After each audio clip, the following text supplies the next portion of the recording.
চৌধুরী বলছেন আমার ছেলের হত্যাকারী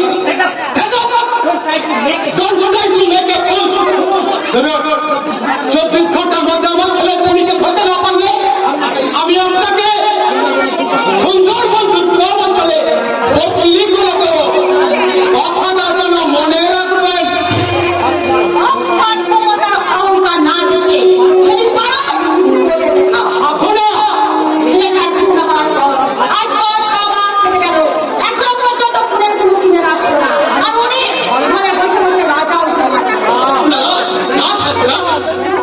তুমি বুঝতে পারছো না আমি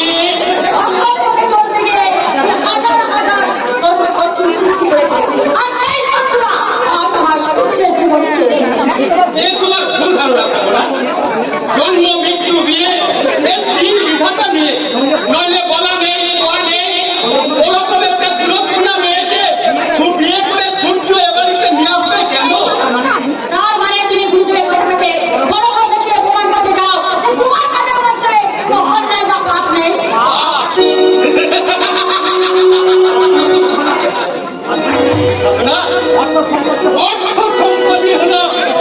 এই সমাজ সংসারের মধ্যমণি আর এই সকল ক্ষমতা যার ফলে এখানকার আইন প্রশাসন নেতা মন্ত্রী এমএলএ এমপি সবাই আমার আর আমি তাদের ভাগ্য নির্ধারণ।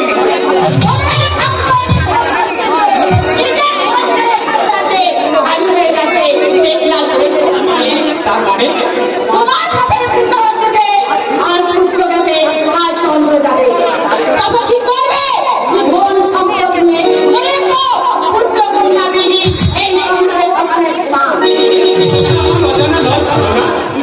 কিন্তু এই সংসারের বিভীষিকা আমার জন্য নয়, তোমার ওই দুর্লক্ষণা বোমাইয়ের জন্য। আরে জামাই বাবু ও কথা তো আমারই দিদিকে না আমি অনেকবার বলেছি কিন্তু দিদিমা আমার একদম ওই বোমার কথা পুরো অন্ধ আমাদের কথা বলতে তুই আক্রমণ জানি না তাতে কি হয়েছে রে দিদি আমি তো বাড়ির বাইরে লোক বাইরের লোক না হলেও ভিতরের লোক নয় সেটা নিজে উঁচু উঁচু কথা বলা উচিত। মিথ্যে লোকে অসম্মান করতে থাকো না।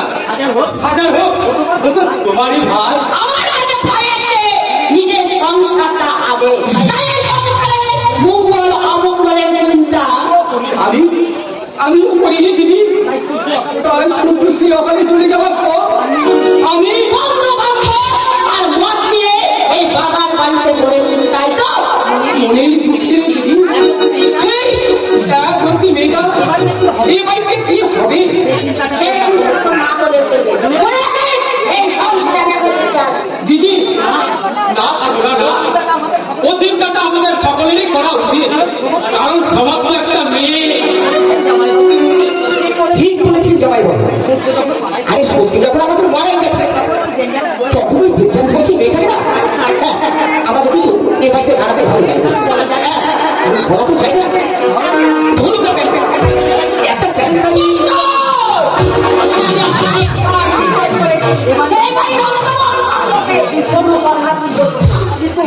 কিন্তু ওর কথাগুলোতে একেবারে উড়িয়ে দেওয়া যায় না সাধুরা।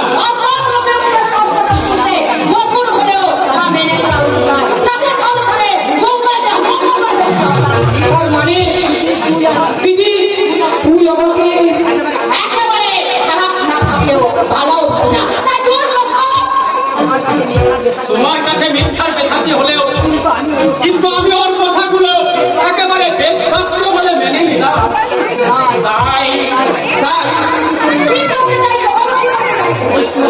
ওই কুলক্ষণা অলক্ষী মেয়েটাকে এবার আমি এই বাড়ি থেকে চালু করবে না তোমাকে চাইব আমার ছেলে রেখে লক্ষ্মীর উপর বাড়িতে নিয়ে এসেছে তাকে আমি দায়িত্ব দেবো না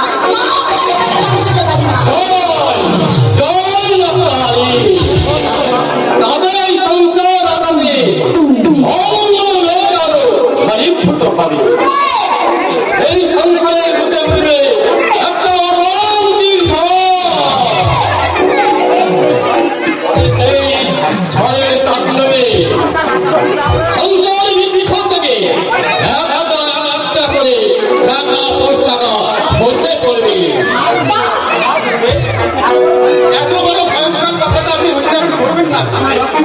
আমার রক্ত দিয়ে করা এই সাজানো সংসার যুদ্ধের আগুনে পুড়ে ছাই হয়ে যাবে। এই আগুনে জল দিয়ে তুমি নিভিয়ে দাও, কিন্তু কিভাবে সেটা ছাড়ে বলে কৌশলে আইনের চোখে ধুলো দিয়ে এই সংসারের অশান্তি অন্তত করবা ওই বৌমাকে তুমি এই বাড়ি থেকে বের করে দাও। কেন কেন হবে না? আরে একজনের জন্য কেন কেন এই সংসারে সবাই মরবে? কেন একজনের বিষাক্ত নিঃশ্বাসে পুড়ে ছাই হয়ে যাবে এই সাধারণ একটি সুখের সংসার? অবিশ্বাস এখনো অবিশ্বাস। আমি প্রথম দিনে এটা বলেছিলাম বন্ধে মিলে গেছে, একটা শাখা করতে পেরেছি এই চন্দ্রকান্তর তালা। আপনি এদিকে আপনি থাকবেন এই সংসারকে অমঙ্গল ঘটে আমি দেখলাম, তাই তাই কঠিন কঠোর বিহার আমি দিয়েছিলাম। কিন্তু কেউ যদি নিজের ভালো বুঝতে না চায় সেদিকে আমার করার কিছু নেই।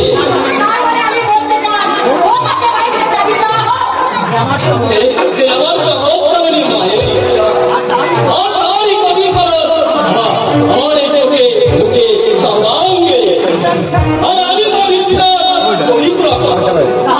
তাহলে আমি এখন কি করবো? বিদ্যা বুদ্ধি আবার বলতে তুমি তোমার বাবাকে স্থির করো, যার দ্বারা এই সংসারে প্রতিষ্ঠিত হবে শান্তি, ফিরে আসবে সুখ সমৃদ্ধি। আমি আমার আদেশের প্রতিনিধি আমি তোমায় দিয়ে গেলাম। তোর সংসারের সবই তোমাকে আমি চালিয়ে গাড়ি তোমার কাছে দিয়ে গেলাম।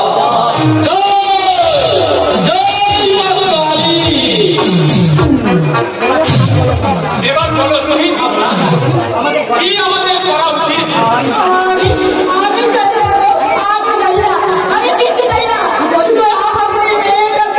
তুমি কাটিয়ে দিতে পারবে না এই তো?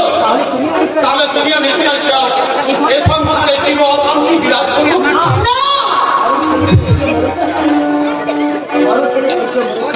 জামাইবাবু, আমাদের বউ ছেলে শ্বশুর মারা গেছে। চন্দ্রকান্ত আমার বলা আমি পেছনে এই সংসারের হাত পাঠিয়ে রাজত্ব করবো।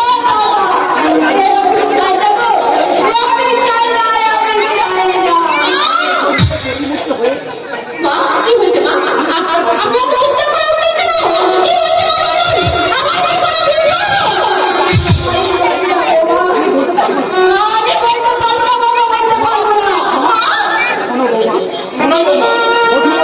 মধুবরণের দিন তোমাকে যখন গুরুদেবের ভবিষ্যৎ বানিয়ে বদলে বাটে বেড়ে গেছে, তোমার জন্য আমার সূর্য চিরতরে চলে গেছে। আর আমি চাই বাবা বলতে কি জানি? তোমার জন্য এই লোকে ওই সংসার থেকে চলে যাওয়ার আগে তুমি এই সংসার ছেড়ে চিরদিনের চলে যাবে।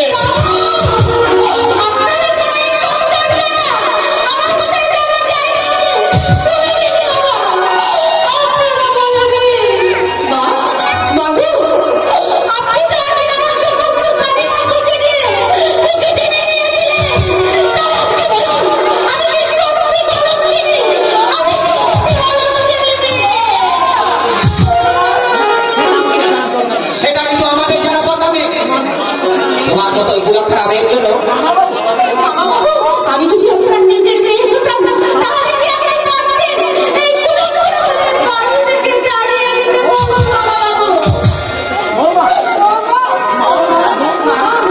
বাবু, কিন্তু আপনি আপনার সমস্ত কাজের বুঝে দিয়ে কেড়ে নিয়েছিলেন।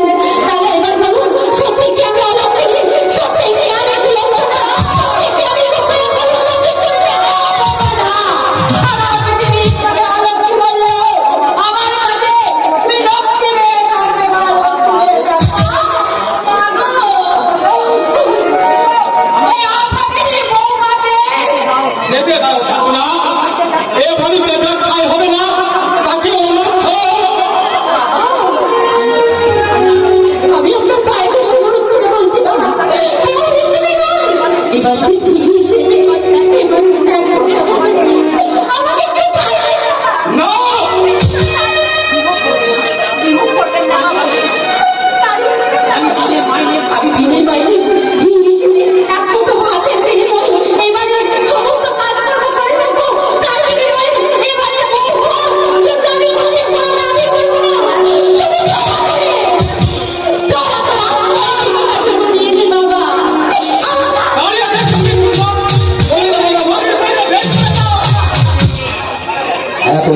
আমার তাহলে বড় কামনা করতে আজ ওকে আমি কলকাতা ওই মেয়ের কাপড়ে ফৌজানি ব্যাংকে সাজিয়ে দাও। চলে তো সুন্দরী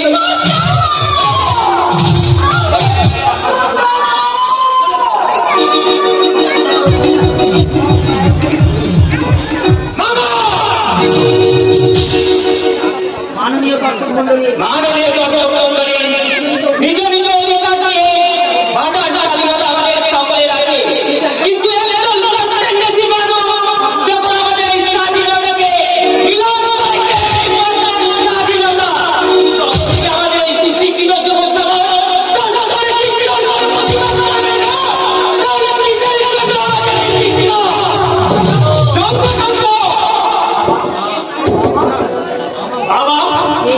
যে চৌধুরী লীলা কঙ্গনের জন্য আজ আপনি বৌদিকে বাড়ি থেকে তাড়িয়ে দিচ্ছে, সেই চৌধুরী লীলা কঙ্গনের কি করে বাবা?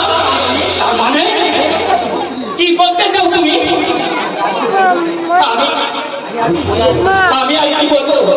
জিজ্ঞাসা করে দেখুন এই সভ্য সমাজের মানুষকে, যে বাড়িতে মামা শুধু তার ভাগ্যে বই হাত করে টানা হয়েছে তারা বাড়ি না সঙ্গ আর তারা এই কাজকে সমর্থন করে তারা মানুষকে তোমার কাছে আমি ফুটবলের কেন দিতে চাই না। আহা জামাই বাবু, আপনি বুঝতে পারছেন তো? আমার এই ঠাকুরা বাবু এই মেয়েদের কথাগুলো বলছে নাকি? হ্যাঁ, ওকে বলা তো না এত বাকি করছে। তার মানে কি বলতে চাইছি তুমি? চলো না, মানে একে বিধবা তার উপর ওই তো ছাড়া শুনি ওই বিদ্যুতের মতো জল গরমগুলো একবারে হয়েই যাচ্ছে না। হ্যাঁ করছে বুদ্ধি ছিল বাবা।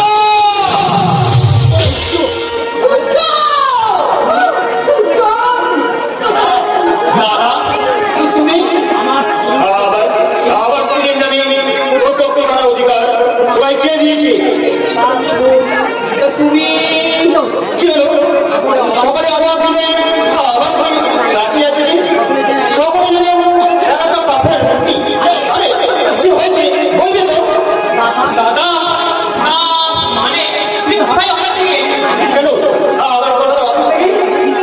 কিন্তু অফিস থেকে যা বললো তুমি নাকি অফিসে যাওনি। কিন্তু আমি অফিস করে যথায় বাড়ি ফিরছি।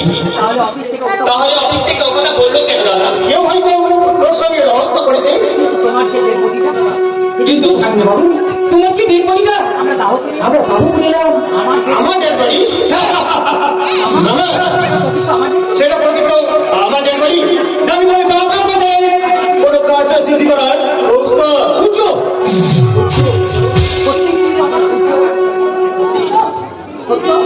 সত্যি বাবা সূর্য মাগো এই পৃথিবীতে সবাই কেন্দ্রে ফোন করলেও মা ভগবান সন্তানকে কেন্দ্রে ফোন করে না। আর পেতে দিও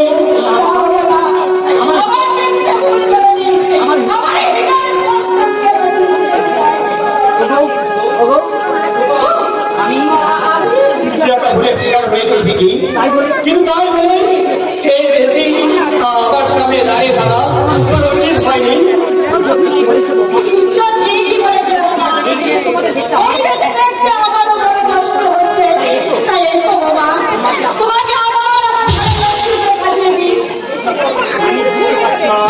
বুঝতে পারছি না এই সংস্থার বুকে এত বড় একটা মিথ্যে ধরে কাণ্ড হইবার কারণ কি? এর পিছনে নিশ্চয় কোনো অদৃশ্য হাত কাজ করছে। কাজ করতো না। ওই নদী থেকে একটা মুন্ডহীন দেহ পাওয়া গিয়েছিল, যার সঙ্গে তোমার হুবহু মিল।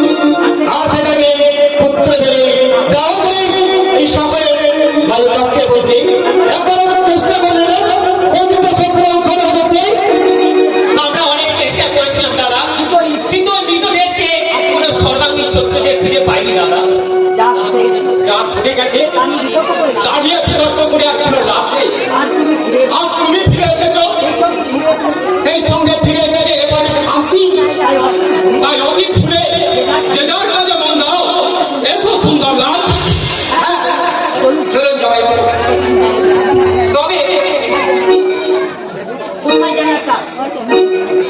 কোথায় যেন একটা রহস্যের সব আপনার সেটা কিন্তু আমাকে খুঁজে বের করতে হবে। তবে আমার এই উপরটা যতটা সুন্দর ভিতরটা ততটাই কিন্তু রক্তাক্ত লাল।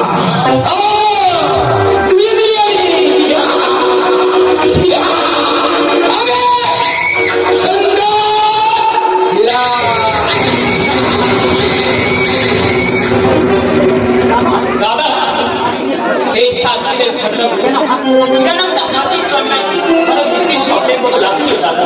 আর আমি ফিরে এসেই তোর সম্পূর্ণকে আমি ফোন করে দিলাম। সেই সুন্দরকে আরো সুন্দর করে তুলবে। তোমার পাশে আমার দিকে চাই দাদা। চন্দ্র দাদা 100 টাকা হয় কেন? বলো 10 টাকা। দীর্ঘ বিনয়ের পর রাম অভিমানের পালা শেষ করে তোমাকে এই রাম সীতার জীবন দিচ্ছি। আমি ছাড়া তাকে কেউ দেখতে না পাই, তার জন্য দশের পাহারা দিল ওই বন্ধু। তার জন্য বন্ধু একবার চাইছিলাম দাদা। তোমার দুষ্টুমি এমন সাজা দেখো। তোমার মতো মাতৃসভা বৌদি হবে সাজা পেলে আমি উদ্গ্রীব হয়ে রইলাম না। সেই জন্য বাকি রইল আমার মেহনতে 100 টাকা। চন্দ্রদা এই আপনি রকম রয়ে গেল রাত্রি। ঠাট্টা করা। ঠাট্টা করা। রাত্রি বলুন কি আপনি কি আপনার আসল পরিচয়? আমি তোমার স্বামী সূর্যকান্ত চৌধুরী। না, না, না। এবারে সব পরিচয় ফাঁকি দিলে আমার চোখে আপনি ফাঁকি দিতে পারবেন না। তার মানে আপনি প্রথম দিকে আমি চিনতে পেরেছি আপনি আমার স্বামী রূপধারী এক আগন্ত। না এ তোমার আত্মপ্রমাণ করে না। হতে পারে পৃথিবীর এটা চিরন্তন সত্য যে পৃথিবীর কোনো নারী তার স্বামীর সাথে আত্মপ্রবঞ্চনা করে না এবং করতেও পারে না। রাত্রি এই জগতে এই জগতের নারী জাতি যেদিন ওর স্বামীকে চিনতে পারবে না, অনুভব করতে পারবে না স্বামীর স্পর্শ, সেদিন এই পৃথিবীতে সত্যি নারী মনে থাকতে পারে না। না হয় তুমি বলতে চাও এই নিলামটাকে বেঁচে থাকতে হলে আমার নগ্ন সমাজের হাতে আমাকে বেঁচে থাকতে হলে আপনাকে আমার বড় প্রয়োজন। কিন্তু আমি একটা নারী, আমার শিক্ষা দীক্ষা বিবেক সত্য করে গিয়ে স্বামী স্ত্রীর মধুর স্মৃতি ভুলে গিয়ে কেমন করে আমি আমার সর্বস্ব আপনার করে তুলে দেবো বলুন? আমি আমার জীবন দিয়ে বুঝিয়ে দেবো। কোনো সংস্থা